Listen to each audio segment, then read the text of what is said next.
नमस्कार। आज हम लोग बात करने वाले हैं CUET 2026 के जनरल टेस्ट के बारे में। इसका सिलेबस क्या है, तैयारी कैसे करनी है, पूरी की पूरी रणनीति आज हम समझेंगे। तो चलिए शुरू करते हैं और इसको अच्छे से डिकोड करते हैं। और हाँ, ये जो स्क्रीन पर लिखा है ना कि ये सोने से भी ज्यादा कीमती है, ये बात मैं ऐसे ही नहीं बोल रही हूँ, क्योंकि अगले कुछ मिनटों में हम जिस स्ट्रैटेजी और सिलेबस को ब्रेक डाउन करने वाले हैं ना, वो आपकी तैयारी को, आप देखिएगा, एक बिल्कुल नई दिशा दे देगा। जी हाँ, आपने बिल्कुल सही देखा। 90%।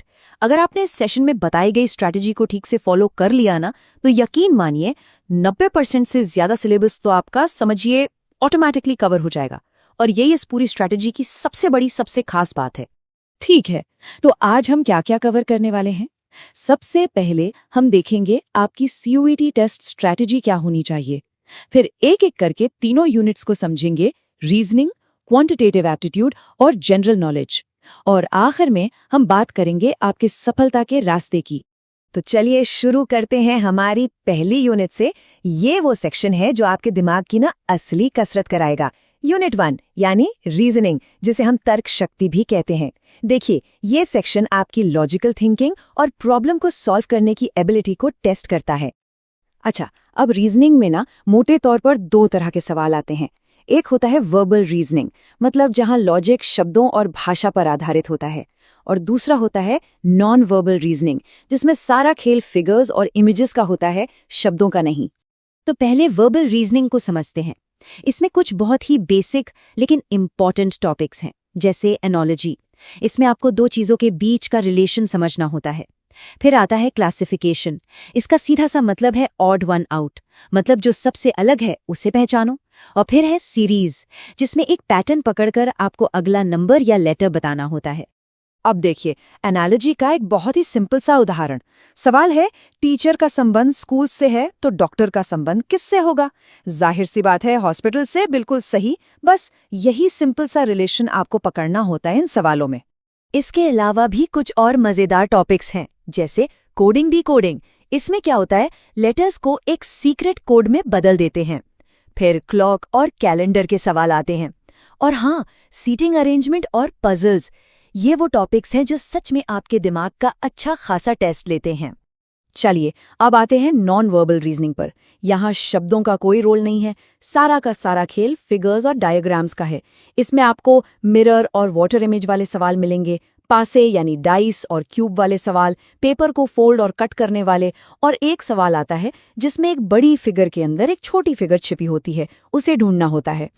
ठीक है, तो रीजनिंग के बाद अब बारी है यूनिट 2 की, जो है क्वांटिटेटिव एप्टीट्यूड। सीधी सीधी भाषा में कहें तो मैथ्स। ये सेक्शन आपकी नंबर्स के साथ डील करने की एबिलिटी को, आपकी कैलकुलेशन स्पीड को जांचता है। और देखिए, मैथ्स में अगर कोई एक टॉपिक है जिसे आपको घोल कर पी जाना है, तो वो है परसेंटेज यानी प्रतिशत। सच बता रहा हूं, इसे मैथ्स की रीढ़ की हड्डी कहते हैं। क्यों? क्योंकि प्रॉफिट एंड लॉस हो, सिंपल एंड कंपाउंड इंटरेस्ट हो, ये सारे बड़े बड़े टॉपिक्स इसी एक कॉन्सेप्ट पर खड़े हैं। तो मैथ्स की शुरुआत होती है कोर अरिथमेटिक टॉपिक से, जैसे नंबर सिस्टम, HCF, LCM और सिंप्लीफिकेशन, जिसमें आपको याद होगा बॉडमास का रूल लगता है ना, ब्रैकेट ऑफ, डिवीजन, मल्टीप्लिकेशन। ये वो फाउंडेशन है, वो नींव है जिस पर आपकी पूरी मैथ्स की तैयारी टिकेगी। अच्छा, एक बार जब आपकी ये नींव मजबूत हो जाए, तब हम आते हैं अप्लाइड मैथ्स पर। इसमें वो टॉपिक्स हैं जिनका असल दुनिया में इस्तेमाल होता है, जैसे प्रॉफिट एंड लॉस, सिंपल और कंपाउंड इंटरेस्ट। फिर वो टाइम, स्पीड, डिस्टेंस वाले सवाल, जिसमें ट्रेन और नाव वाले क्वेश्चन आते हैं, और मिक्सचर एंड एलिगेशन, ये सब इसी में आते हैं। और फिर सिलेबस को पूरी तरह से कवर करने के लिए आते हैं एडवांस मैथ्स के कुछ टॉपिक्स। इसमें आपको अलजेब्रा, ज्योमेट्री, ट्रिग्नोमेट्री, मेंसुरेशन, जिसे हम क्षेत्रमिति कहते हैं, प्रोबेबिलिटी और हाँ, डेटा इंटरप्रिटेशन भी तैयार करना होगा। ये देखिए, स्क्रीन पर आपको एक आइडिया लग जाएगा कि डेटा इंटरप्रिटेशन के सवाल दिखते कैसे हैं। आपको इसी तरह के चार्ट्स और ग्राफ्स दिए जाएंगे, और बस उनमें जो डेटा है उसे समझकर सवालों के जवाब देने होंगे। सिंपल। तो चलिए, अब हम पहुंच गए हैं अपनी आखिरी यूनिट पर, यूनिट 3 यानी जनरल नॉलेज या GK। अब जैसा कि इसका नाम ही है, ये सेक्शन आपकी ओवरऑल अवेयरनेस को टेस्ट करता है कि आप अपने आसपास की दुनिया के बारे में कितना जानते हैं। GK में आपको क्या क्या पढ़ना है? देखिए, इसमें आता है Indian history, Indian polity, geography, environment और जनरल साइंस। और हाँ, एक बहुत इंपॉर्टेंट हिस्सा है मिसलेनियस, मतलब विविध। इसमें क्या आता है? किताबें, उनके लेखक, इंपॉर्टेंट डेट्स, इस तरह के टॉपिक्स। और इन सब के साथ सबसे जरूरी करंट अफेयर्स। लेकिन एक बात हमेशा याद रखिएगा, सिर्फ सिलेबस पूरा करने या पढ़ने से काम नहीं चलने वाला। आपको लगातार प्रैक्टिस क्वेश्चंस लगाने होंगे, प्रीवियस ईयर पेपर्स सॉल्व करने होंगे और मॉक टेस्ट देने होंगे। असली तैयारी और कॉन्फिडेंस वहीं से आता है। तो हमने पूरा सिलेबस तो देख लिया, पर सवाल यह है कि सफलता का असली मंत्र क्या है? हमारा कोर फोकस कहाँ होना चाहिए? चलिए अब इसे समझते हैं। देखिए, CUET जनरल टेस्ट में सक्सेस के लिए आपको इन 3 पिलर्स पर काम करना होगा।